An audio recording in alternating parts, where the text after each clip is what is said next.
안녕하세요. 저는 정신과 전문의이고 미소위원 원장 문지연입니다.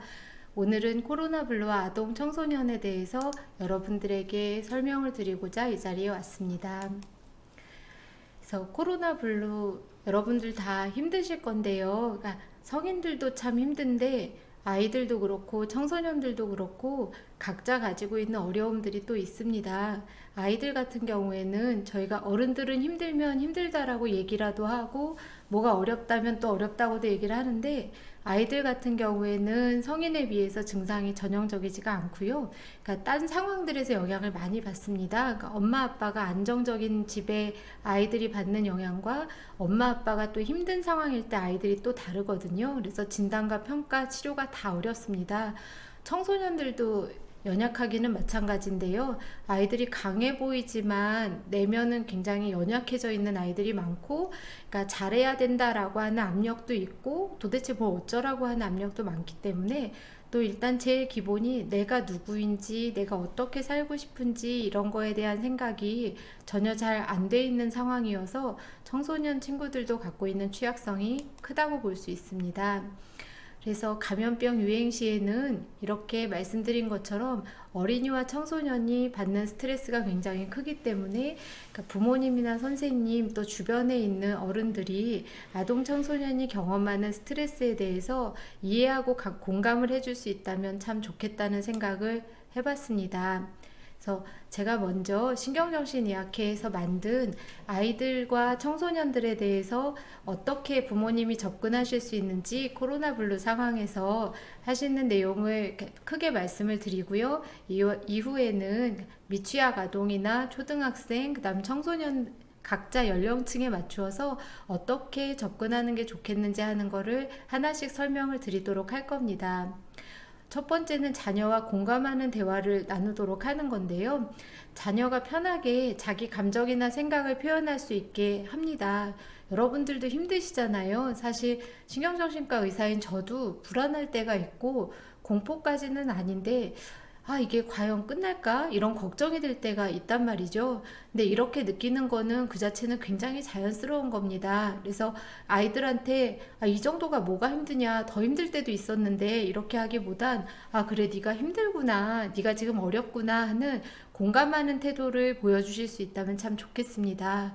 그리고 아이들이 이것저것 많이 물어볼 수도 있는데요. 이거에 대해서 부모님이 잘 모르신다고 할 때는 같이 그러면 우리 검색해 볼까? 이렇게를 하시거나 모르는데 이걸 아는 척 하면서 이렇게 하면 다 돼 라고 하시는 것보다는 그러니까 솔직하게 이건 나도 잘 모르겠다, 우리 한번 뭐 알아보자, 물어보자, 누구한테 물어보면 좋을까 이렇게 얘기를 하는 게 아이들은 그러니까 부모님이 그것도 모르냐 이렇게 얘기를 할 때 받는 스트레스가 제일 크다고 얘기를 하거든요. 그래서 모르면 모른다, 알면 안다라고 얘기를 해주시는 게 아이들이 나만 그러는 게 아니구나 라고 하는 생각을 하기 때문에 편안해질 수가 있습니다. 그리고 두 번째는 일단 자녀에게 여러분들이 먼저 건강한 모델이 되어 주셔야 한다는 건데요. 아이들을 잘 돌보기 위해서는 당연히 내가 마음이 편해야죠. 그러니까 엄마 아빠가 마음이 무너져 내려 있고 부서져 있는 상황에서는 아이들을 잘 돌보는 게 사실상 불가능합니다. 그래서 아이들을 위해서만이 아니라 일단 나 자신을 위해서라도 내 마음을 잘 돌보는 게 여러분들한테 꼭 필요한 전제 조건이라고 생각을 하는데요. 건강한 생활로 자기 자신을 돌보는 모습들을 보여주고 아이들이 따를 수 있게 도와주고, 손 씻는 것도 엄마 아빠가 먼저 손 씻고 아이들에게도 마찬가지 너네도 손 씻어라 하는 거나, 마스크 착용을 잘 한 다음에 아이들에게도 너희들도 마스크 착용하고 하는 거를 실천할 수 있게 가르쳐 주신다면 나와 아이들이 함께 건강해질 수 있는 기회가 될 것입니다. 그리고 아이들이 언론에 과도하게 노출되는 거는 막아줘야 되는데요. 아까 왜 잘 모르면 검색해보자 라고 얘기를 했는데, 저도 이제 가끔 검색을 해보다 보면 별의별 이상한 얘기들이 많이 나와 있는 걸 볼 때가 있습니다. 그리고 요새는 그래도 조금 조절이 돼서 덜한 것 같은데 처음에 병이 시작할 때는 카더라 하는, 그러니까 이렇게 하면 저렇다더라 하는 얘기들이 너무 많고, 그러니까 사람들이 그러니까 안 좋게 되어가는 모습들에 대해서도 너무 많은 얘기들이 나오기 때문에 이렇게 자극적이고 부정확한 정보를 지속해서 보다 보면 아이들은 불안을 느낄 수밖에 없습니다. 그래서 아이들이 그러니까 불안을 느끼면 어른들보다 훨씬 쉽게 그 불안에 잠식당하기 때문에 이 걱정을 계속하는 동안엔 당연히 공부를 못하겠죠. 아이들하고 지내는 것도 친구들과도 잘 못 지낼 거기 때문에요.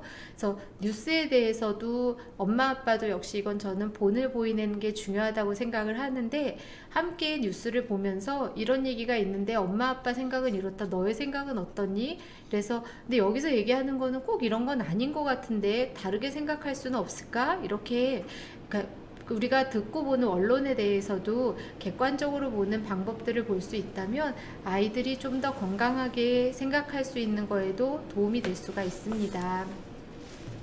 그리고 저희가 어쩔 수 없이 이제 격리되는 아이들이 나오는데요. 격리되는 아동들이 있다면 아이들은 이것이 자기의 잘못이라고 생각할 수가 있어요. 그래서 격리 조치가 이루어질 때에는 아이들이 이게 네가 잘못해서가 아니야. 그러니까 친구들을 만나고 와서 집에 왔는데 가끔 그 친구들 중에 그러니까 확진자나 접촉자가 나와서 격리가 돼야 되는 상황에서는 아이들은 내가 엄마 아빠 말을 안 들어서 격리되는 거 아니야? 이렇게 생각을 할 수가 있거든요. 그래서 이게 그러니까 지금 너하고 우리가 다 같이 건강을 다 지키기 위해서 또 이 감염병의 전파를 방지하기 위해서 우리는 지금 노력을 하고 있는 거야. 네가 절대로 잘못해서 야단을 맞거나 벌 받는 게 아니라는 거를 얘기를 해주셔야 되고, 그리고 격리가 되는 경우라고 하더라도 학교 선생님이라든지 친한 친구들하고는 계속 관계 형성을 유지할 수 있도록 해주시고, 격리가 끝나고 나면 당연한 얘기지만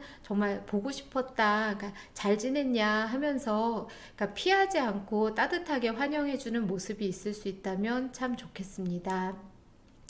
그리고 이런 경우도 참 많이 보시잖아요. 개학이 연기되는 경우들이 있는데 아이들과 청소년들더러 게임 좀 그만해라, 공부 좀 해라 이렇게 말하는 거는 참 쉽죠. 그치만 이게 어른인 저희도 이게 시간 사용하는 게 참 쉽지가 않잖아요.